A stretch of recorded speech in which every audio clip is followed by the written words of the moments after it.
2020 hingga 2021 sejauh ini dipenuhi dengan etika new normal. Selain setiap orang diwajibkan menggunakan masker dan rajin mencuci tangan, menjaga jarak, dan menghindari kerumunan menjadi sangat penting untuk mencegah penyebaran virus COVID-19, pandemi yang belum sepenuhnya teratasi. Itu sebabnya pemerintah pusat dan daerah berulang kali memberlakukan pembatasan sosial yang diberi judul Pembatasan Kegiatan Masyarakat atau PPKM di wilayah Jawa dan Bali. Khusus di 2021, PPKM berlaku sejak 11 Januari hingga 25 Januari, kemudian kembali diperpanjang hingga 8 Februari. Sayangnya, data menunjukkan corona di tanah air masih merajalela. Lihat saja kasus harian yang tercatat setiap harinya masih terus menanjak. Bahkan per 31 Januari lalu, kasus corona dinyatakan naik hampir 10% dibandingkan pekan sebelumnya. Pada tanggal 31 Januari, terjadi kenaikan kasus 9,5% dibanding minggu sebelumnya. Angka ini sedikit meningkat dari minggu sebelumnya, namun kenaikannya tidak sebesar minggu-minggu yang lalu. Jika dilihat dari sebaran, maka ditemukan lebih dari 300 kabupaten kota di tanah air masuk dalam zona risiko sedang untuk paparan COVID-19. Bahkan ada 63 kabupaten kota yang masuk dalam kriteria zona merah. Jadi mau tidak mau, suka tidak suka, harus diakui bahwa pemberlakuan PPKM tidak cukup efektif. Tanggal 11 Januari sampai 25 Januari, kita harus ngomong apa adanya, ini tidak efektif. Juga masih tinggi karena kita memiliki indeks mobility-nya ada, sehingga di beberapa provinsi COVID-nya tetap naik. Akhirnya kini menjadi tugas kepala daerah untuk menafsirkan strategi apa yang terbaik untuk diberlakukan di wilayahnya demi menekan kasus corona. Misalnya di Jawa Tengah, Pemda setempat memutuskan untuk memberlakukan stay at home pada tanggal 6 dan 7 Februari. Masyarakat akan berdiam di rumah, sementara tempat keramaian akan ditutup selama 2 hari sembari dilakukan proses disinfektan. Maka saya akan mengajak warga Jawa Tengah di rumah saja, sehingga banyak yang kita minta untuk nantinya bisa berpartisipasi. Kita tutup aja semuanya, cuma 2 hari. Nah, kita siap-siap. Sebelum 2 hari itu, yang ingin belanja dulu untuk persiapan di rumah, ya nggak usah banyak-banyak, toh cuma 2 hari. Lain dengan Jawa Tengah, DKI Jakarta justru mempertimbangkan untuk mengadakan pembatasan sosial khusus di Sabtu Minggu. Mengingat 2 hari ini adalah waktu paling strategis untuk menimbulkan kerumunan di ibu kota.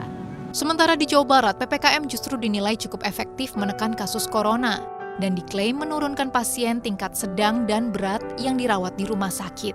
Itu sebabnya kebijakan ini sangat mungkin untuk dilanjutkan.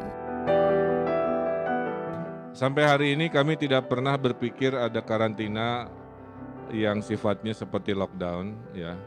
Kami memutuskan bahwa PPKM ini, kalau lihat data tadi udah saya sampaikan, jadi datanya bagus. Tapi kalau hanya dikejar kasus aktif kan tadi nggak akurat kan. Nah jadi menurut kami, gini aja, saya minta media kalau boleh Pak Sekda, saya kasih data lab ya, yang data harian. Itu aja coba viralkan untuk menunjukkan Jawa Barat PPKM itu bagus gitu, menurut data kami mah gitu ya. Iya, karena PPKM-nya kami anggap membaik, kenapa harus ngambil situasi terburuk gitu ya. Jadi itu, makanya supaya omongan saya ini jelas, karena nggak jelas datanya ya, ini print-printan nanti oleh Humas saya share ya, data yang diumumkan ketemu dengan data lab. Namun penerjemahan cara mengatasi COVID-19 per daerah ini menuai kritik.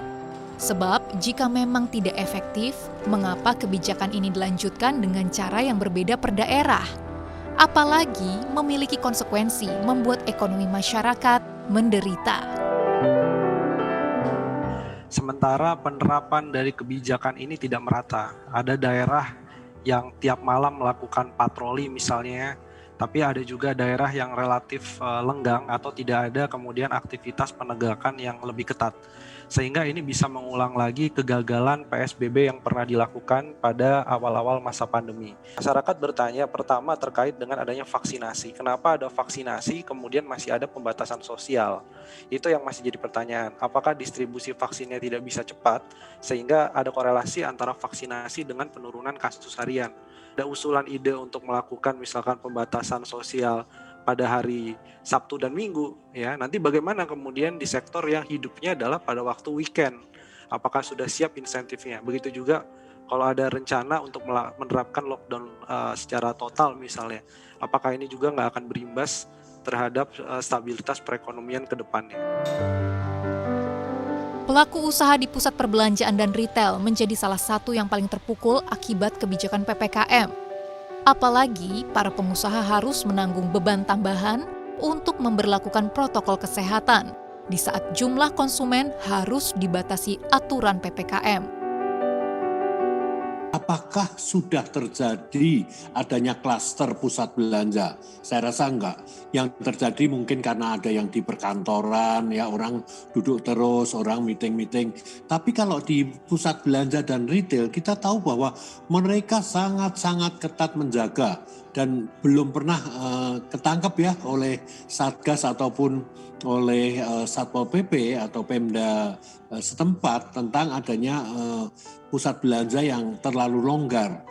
Ini yang seharusnya jangan digoyang-goyang sehingga menyebabkan fluktuasi di bidang ekonomi. Karena apa? Karena begitu penjualan turun, tentunya pemesanan kepada supplier turun. Pengawasan ketat ini yang akan menurunkan adanya mereka yang tertular. Jadi bukannya mengurangi jam operasional dari pusat belanja yang memang tidak ada klasternya, tetapi mengetatkan di tempat-tempat yang di mana memang kerumunan itu masih terjadi. Tidak hanya retail, industri hotel pun terkapar akibat PPKM. Baru-baru ini, ratusan hotel di Yogyakarta diambang kebangkrutan dan bahkan ada yang dijual via toko online. Banyak sekarang ini okupansi rata-rata di Jogja itu sudah di bawah 20% sekarang. Tapi sekarang pun mereka juga pada kondisi yang kalau beroperasi juga berat. Jadi memang sekarang sudah mulai banyak yang menghentikan operasionalnya. Nah, tapi ini akan bisa mulai bergerak lagi kalau PPKM ini sudah berakhir, Mbak.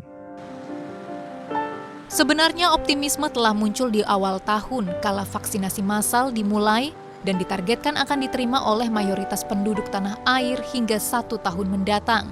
Namun pemberlakuan PPKM yang tak kunjung menekan angka kasus baru corona turut mengikis kepercayaan diri masyarakat. Jadi, jika PPKM memang tak efektif, bagian apa yang seharusnya diubah?